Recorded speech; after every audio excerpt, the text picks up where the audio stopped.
500% 급등주는 여기 없습니다. 수익을 리딩해줄 사람도 없습니다. 그냥 물고기를 잡아주면 좋을 텐데 자꾸 물고기 잡는 방법을 배우라고 합니다. 여기는 그런 곳입니다. 전쟁터 같은 시장에서 살아남기 위해 스스로를 강하게 만들려는 사람들, 계좌에서 실시간으로 변하는 수익률보다 장기간 꾸준히 성장하는 자신의 모습을 사랑하는 사람들, 현명한 투자자들이 모인 공간, 와이즈 클럽. 지금 함께 하시죠. 고정 댓글에서 확인하세요. 목숨 걸고 해야 하는 사람들이 제 주변에 너무 많거든요. 제 주변을 보면 주식에 미친 애도 진짜 많아요. 재테크적인 관점에서 그냥 단순하게 조금 벌어보자, 생활비 조금 보태볼 정도로 해보자, 이런 좀 가벼운 마음으로 접근하면은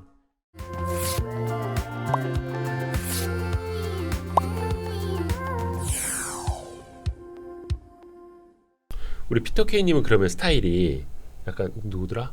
선 무슨 그분처럼 이렇게 막 몰빵하는 스타일은 아니시죠? 저는 무조건 분산 투자, 거의 대부분 평상시에. 근데 엔터나 2차전지는 또 비중 되게 많았다고. 그러니까 약간 하이브리드형이란 게 예를 들면 제가 평상시에 한 7종목에서 10종목 가지고 있어요. 7에서 8종. 10종목. 10종목. 가지고 계좌가 이제 크니까. 네, 가지고 있는데 비중은 조금 다르죠. 이 종목은 좀 한 3개 종목에 좀 약간 집중해 있고 나머지 7개 종목은 뭐 비중 합쳐봐야 뭐 한 20%도 안 되고 이렇게 들고 있거든요. 그리고 이제 장기로 가져갈 건 저기 처박아 놔져 있고 그건 신경도 안 쓰니까 그렇게 10개 갖고 있다가 그 10개 종목 내에서 뭔가 갑자기 이익이 급증할 것 같거나 아니면은 주가가 어마어마하게 상승할 것 같은 종목이 보여요. 그 종목 내에서도 보일 수도 있고 아니면 서칭하다가 그 다른 종목에서 내 종목이 편입 안 되어 있는 상황인데 보이는 경우도 있고. 그러면은 다 밀어요. 아, 우선순위를 다 밀고 이쪽에 다 집중 투자를 해요. 지금 당장 사야 될 것 같으면. 그게 이제 JRP도 그랬고 작년에 한국금융지주도 그랬고 뭐 게임 회사도 그랬고 최근에 뭐 엔터지도 그렇고 이차전지도 그렇고 그런 식으로 좀 갑니다. 그러니까 관심 종목이나 아니면 10개 포트풀에 넣어 놓는데 저 밑에 있다가도 얘가 올라올 것 같아 그러면 그냥 1등 비중 확 만들어 버리고. 그게 이제 제가 피터 린치 책 보면서 배운 게 포트폴리오 전략이라는 게 있어요. 피터 린치는 이제 1,400개 종목을 했거든요. 거의 뭐 펀드 매니저니까. 근데 거기서 배운 게 주식의 종류 6가지 유형도 나눴기도 했지만은 1,400개 종목 중에서 100종목에 약간 집중돼 있어요. 나머지 종목은 그냥 모니터링, 비중 1%도 안 되는 종목들 쫙 깔아놓은 거죠. 근데 그 후보군이죠, 후보군. 그게 관심 종목군에 넣어놓는 거랑 실제로 적은 비중이라도 계좌에 담아놓는 거랑 다릅니다. 많이 달라요. 많이 달라요. 내 계좌에 있으면 아무래도 신경이 갈 수밖에 없어요. 그리고 그 종목에 대해서 추적을 하는 거죠. 어떻게 보면 내 계좌에 있으니까 얘 갑자기 왜 이러지? 근데 내 관심 종목이 아예 없으면은 관심 밖으로 나가니까 어느 순간 올라와도 자기가 인지를 못해요. 그러다 보니까 아무래도 좀 관심 있는 종목들을 좀 이렇게 좀 담아놓되 큰 비중은 아니게. 다만 그것도 한 10종목 이내. 네네네. 그래서 약간 좀 계좌 분리되는 게 그런 측면이 있어요. 이제 장기 투자로 그냥 쭉 가져야 될 계좌는 따로 있고 여기에서는 이제 비중을 수시로 왔다 갔다 할 수 있는 계좌를 가지고 있다가 정말 집중 투자해야 될 이거는 다른 거 다 필요 없이 이거는 당장이라도 닥치고 사야 된다 라고 하면은 종목들을 싹 밀어버리고 그쪽으로 가요. 근데 그런 종목이 뭐 매달 나온다 그러면 10종목 가지고 있을 필요 없이 그냥 쭉 가지고 있다 한 종목만 사면 되죠. 근데 그런 종목이 한 1년에 한두 개 잡힐 때 말등이에요. 1년에 한두 개만 잡혀도 뭐 그걸로 대박 나는 건데. 그래서 대부분 보면 제 계좌 수익이 요렇게 왔다가 이렇게 점핑을 하거든요. 그게 이제 지금 자랑하시는 거예요? 물론 이렇게도 갔다가 이렇게 하는데 아니 그러면 이거다 이게 이제 올라오고 있다 해서 이걸로 비중 씻자 거기까지는 좋은데 그게 다 성공을 하나요?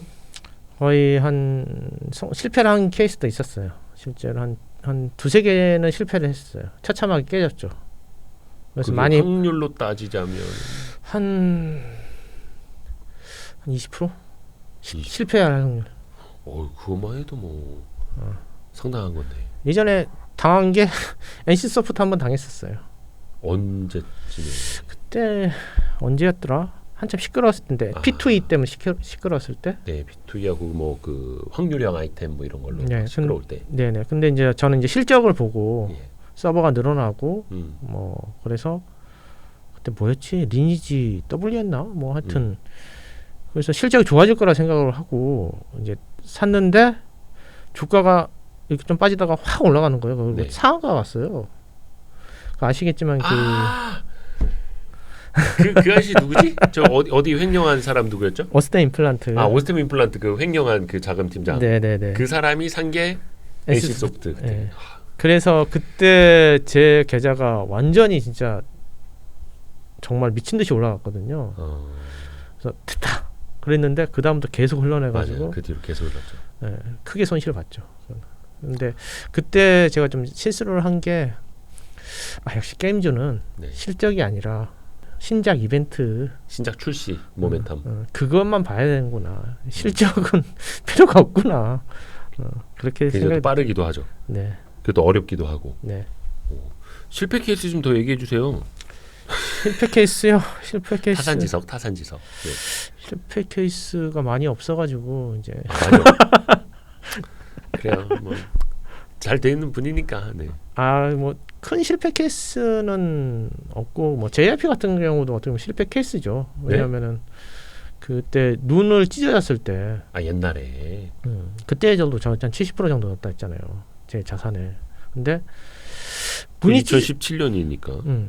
근데 생각해 보면은 제 눈이 찢어진 거와 네. 트와이스가 일본 가서 공연한 거와 상관이 없잖아요. 그렇죠. 근데 저는 팔았단 말이죠. 이 시사점이 있네. 네.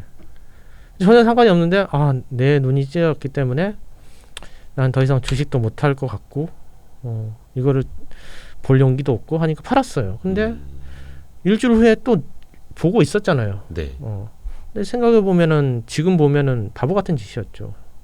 그 만약에 그 트와이스가 일본 가서 성공한다는 그런 확신성이 꽤 많이 있었거든요. 저는. 네. 왜냐면 옛날 소녀시대 사례가 있었기 때문에.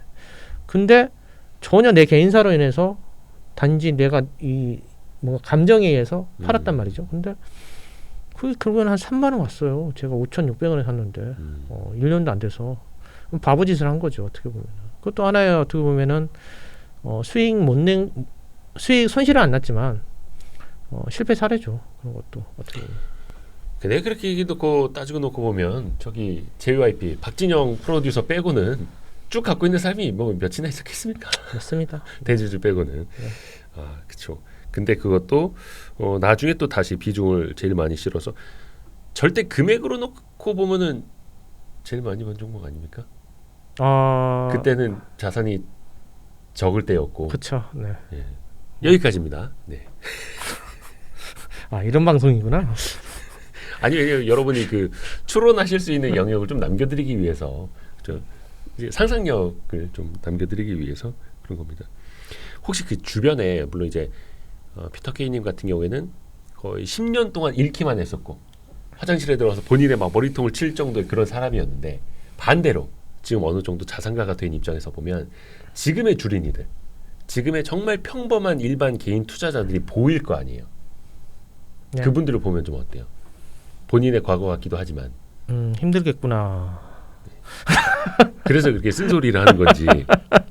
농담이고요. 그냥 글쎄요. 저는 약간 쓴소리를 하면은 네. 제가 뭐 주식 투자 20년 했으면 뭐 나름대로 오래 했잖아요. 네. 그리고 멍청한 시절 한 10년 겪었고 그리고 여의도 생활을 지금 2015년도부터 본격적으로 했으니까 거의 한 8년 9년 했잖아요. 네. 별의별 이 케이스도 많이 보고 일을 많이 겪어봤는데 결론적으로 보통의 세계가 아니다. 보통의 세계가 아니다. 네. 항상 주변에 요즘에 이런 얘기를 하거든요. 재테크적인 관점에서 그런 마인드로 투자를 할 바에는 아예 안 하는 게 맞다. 잠깐만요. 재테크를 하는데 재테크적인 마인드로 하면은 하지 마라. 네. 그러니까 어떤 뜻이에요? 건성건성 하지 마라. 정말 할 거면은 정말 뭐 내 사업처럼 예. 하라는 거예요. 제 큰 자금이잖아요. 이제. 네. 근데 뭐 요즘은 덜 하지만 아직도 뭐 다른 유튜브 채널이나 아니면은 뭐 기사상에 보면은 그런 분들 댓글만 달려 있어서 그런지 모르겠지만은 좀 답답한 댓글들이 많이 보이긴 해요. 아유, 장기 투자가 뭔 소용이야부터 시작해서 뭐 차트가 어쩌고 뭐부터 시작해서, 그리고 실제로 요즘에 기사상에 보면은 돈을 남한테 맡긴 사례도 있고 네. 스마트폰까지 맡긴 사례도 있고, 근데 자기들은 다 피해자라고 하잖아요. 네. 그런데 그 사람들이 과연 본인들이 진짜 공부를 하고 네.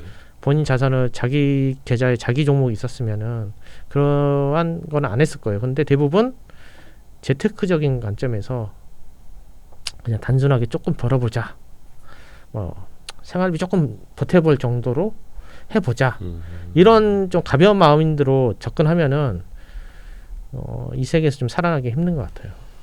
거의 목숨 걸고 해야 하는 사람들이 제 주변에 너무 많거든요. 거의 뭐 저도 아침에 일어나서 잠자기 전까지 투자 생각밖에 안 해요. 아 그래요. 네, 지금도 제가 아침 5시 40분부터 일어나서 뭐 5시 반부터, 요즘 더 빨리 일어나고 5시에 일어나거든요. 근데 밤 10시 반까지 자는 동안에도 눈 뜨고 있는 사이에서도 저는 투자 생각밖에 안 하고, 심지어 자다가도 벌떡 깨서 이렇게 종목이 갑자기 떠오를 때도 있어요. 뭐 코인 하세요? 아 진짜예요. 그냥 꿈에서 종목을 막 점지받을 때도 있어요. 해외 주식도 많이 안 하시. 해외 주식은 안 합니다. 잠은 자야 되니까. 근데 왜 밤에 자다가? 아니 그러니까 자다가 갑자기 너무 좋은 거죠? 막 시뻘겋고 막 그냥 붉게 타오르는 계좌가 너무 좋아서 보고 싶은 거 아니에요, 자다가? 아니 그냥 갑자기 자다가 갑자기 문득 갑자기 딱 들 때가 있어요. 뭔가 싹 뭐 뉴스를 찾아봐요, 뭘 봐요? 생각이 정리가 갑자기 되는 거죠. 거기서 그거 맞다, 그거를 내가 왜 못 봤지라는 한 적이 있어요. 이렇게. 그런 적도 있어요. 그러니까 그 정도로 제 주변을 보면 주식에 미친 애들 진짜 많아요. 그러니까 미쳤다는 게 반 미쳐야 된다. 네, 주식에 미쳤다는 게 말 그대로 뭐 트레이딩하고 막 얼마 벌었네 이런 미친 게 아니라 투자 공부에 미친 애들이 정말 많아요.